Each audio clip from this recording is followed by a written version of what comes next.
Study IQ IAS, अब तैयारी हुई अफोर्डेबल। हेलो दोस्तों, नमस्कार। स्वागत है आप सभी का स्टडी IQ में। मैं हूं आपका दोस्त एजुकेटर दीपांशु सिंह और आज सुबह सुबह ब्रेकिंग न्यूज आ गई है भैया। सरकार ने किरण रिजिजू साहब को हटा दिया है लॉ मिनिस्ट्री से। बहुत बड़ा शफल माना जा रहा है अगर हम सोर्सेज की बात माने और अगर विद इन द ब्यूरोक्रेसी की भी बात माने, क्योंकि ये थोड़ा अनएक्सपेक्टेड सा था।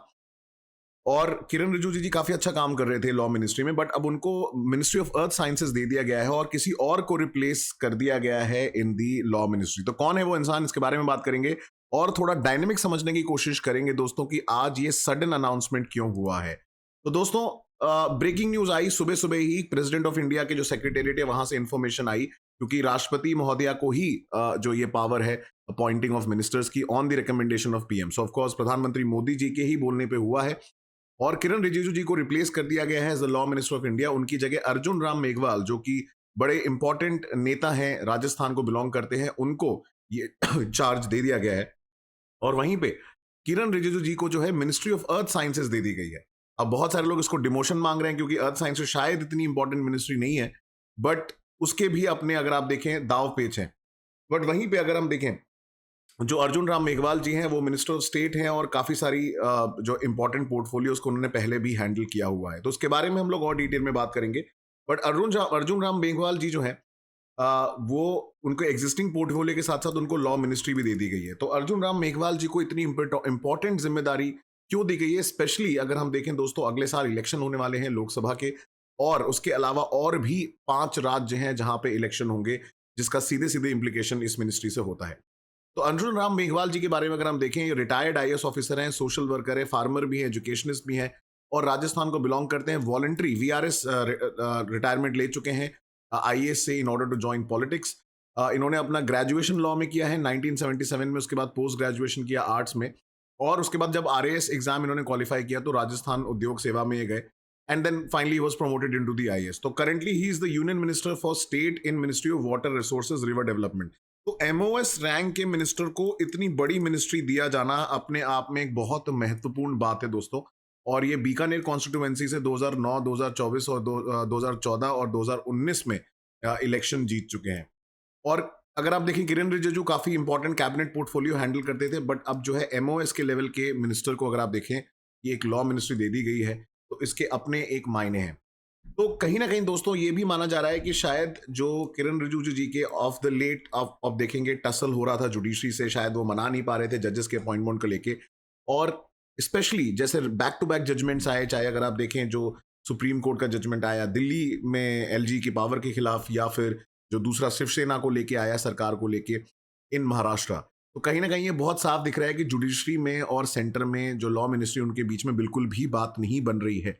और वही कहीं ना कहीं लगता है कि उसकी जो जो इम्प्लीकेशन है वो किरण रिजिजू जी को जो है सहने पड़े हैं। क्योंकि अगर आप देखेंगे बीच बीच में कई बार ऐसा हुआ है जहां पे पब्लिक फोरम पे चीफ जस्टिस ऑफ इंडिया साहब ने भी बताया है कि हमारे डिफरेंसेस जरूर हैं, बट हम दोनों के डिफरेंसेस हैं, डेमोक्रेसी है, बट हमारा इक्वेशन काफी अच्छा है। वहीं पे लॉ मिनिस्टर किरण रिजिजू जी ने पहले भी जस्टिस चंद्रचूड़ को काफी अप्रिशिएट किया है उनके काम के लिए, स्पेशली जो ई कोर्ट्स कमेटी के चेयरपर्सन थे। पूरा का पूरा अगर आप देखेंगे लाइव ब्रॉडकास्ट होता है कोर्ट की जो प्रोसीडिंग्स होती है।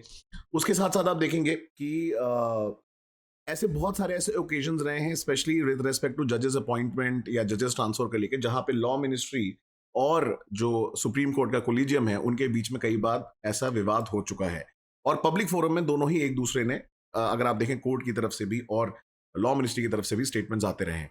तो इसके बारे में दोस्तों और डिटेल में बात करेंगे, बट मैं आपको बताना चाहता हूं कि हम लोग ने स्टडी IQ पे मॉर्निंग और इवनिंग बैच में prelims to interview batch launch किया है। One of the best courses अगर आप देखें अवेलेबल है मार्केट में at such a special discounted price.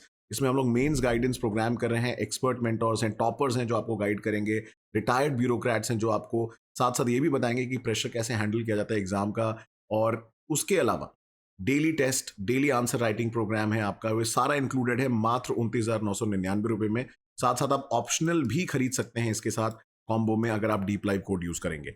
उसके अलावा आप मुझे फॉलो कर सकते हैं मेरे ट्विटर, इंस्टाग्राम एंड लिंक्डइन पे भी। तो दोस्तों बात करते हैं कि एक्चुअली में ये जो लड़ाई है collegium versus the national judicial appointments commission, ये है क्या। देखिए, कोलिजियम जो है सिस्टम वो 3 जजेस केस के थ्रू इवॉल्व हुआ है। इसमें जजेस का जो अपॉइंटमेंट होता है सुप्रीम कोर्ट में, उसमें कमिटी होती है CGI +4 सुप्रीम कोर्ट जजेस, सीनियर मोस्ट जजेस। और उसके अलावा स्टेट के लिए अगर हम देखें तो जो हाई कोर्ट्स होते हैं उनके लिए भी CGI+2 सीनियर मोस्ट जजेस रहते हैं। तो अगर हाई कोर्ट के जजेस का अपॉइंटमेंट करना हो या एलिवेशन करना हो लॉयर्स का टू द सुप्रीम कोर्ट, यही कमिटी करती है CGI+4।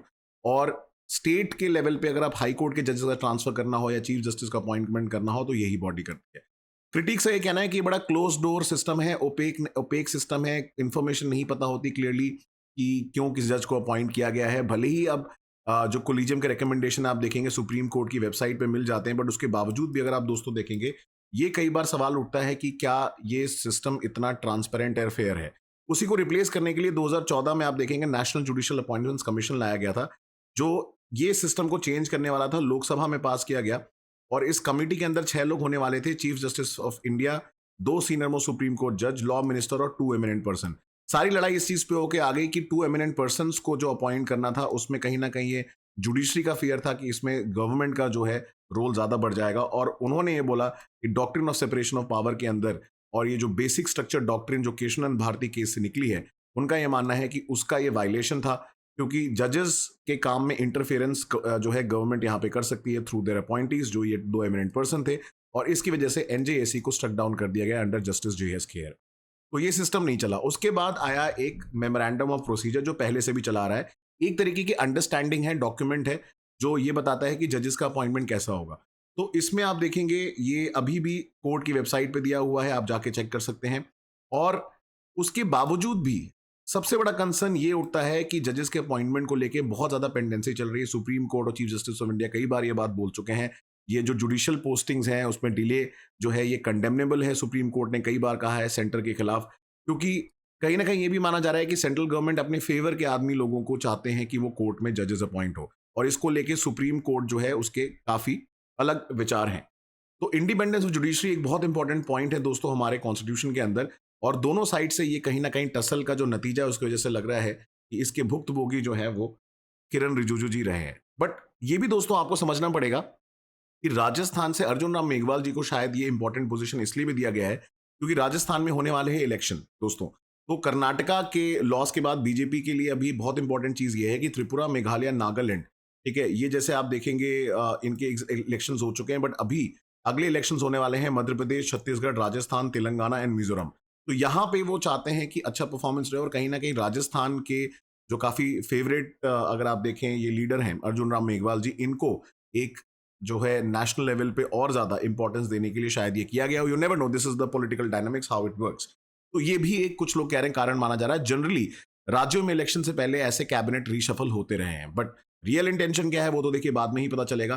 बट आज के लिए शायद यही हम सोच सकते हैं कि जुडिशरी वर्सेस एग्जीक्यूटिव की टसल में आज किरण रिजिजू जी को शायद ये पोर्टफोलियो लूज करना पड़ा। भले ही मिनिस्ट्री ऑफ अर्थ साइंसेज में गए हो जो कि एक इंपॉर्टेंट मिनिस्ट्री है, बट कहीं ना कहीं माना जा रहा है कि एक तरीके का ये डिमोशन है।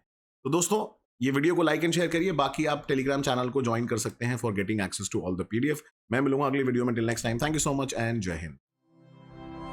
स्टडी IQ IAS, अब तैयारी हुई अफोर्डेबल।